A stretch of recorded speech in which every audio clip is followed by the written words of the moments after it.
Tonight, a first-of-its-kind arrest in Erie County. A Buffalo landlord faces charges after two children living in one of his properties tested positive for lead.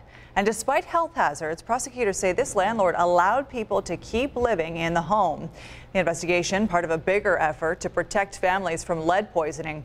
In 2010, Erie County saw more than 400 cases of children with elevated blood lead levels. Last year, that number dropped to 250 cases. 7 Eyewitness News reporter Nikki Dementri brings us the latest on today's arrest and what you can do to protect loved ones.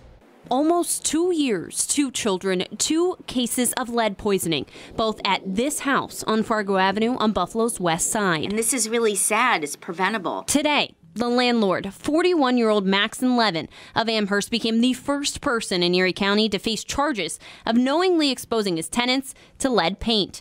The children were hospitalized, one in 2016, the other last summer, after prosecutors say Levin refused to take action after multiple warnings. People might say, it's nothing much, but as we all know, lead poisoning is an insidious disease that can cause permanent neurological damage to a child. And after the second child was hospitalized for lead poisoning, the county health department placed a warning notice on the door of the home in September, stating no one could live there until the violations were fixed.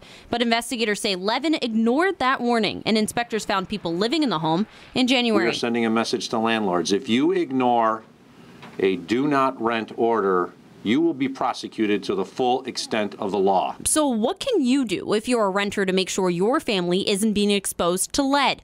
Home test kits like this are available, but Dr. Burstein cautions the results are often inaccurate. She encourages you to instead call the health department. We think if you want the most accurate information that you work with us. As for landlords, county leaders say they should check for chip paint, repaint properties, and replace windows to correct the problem.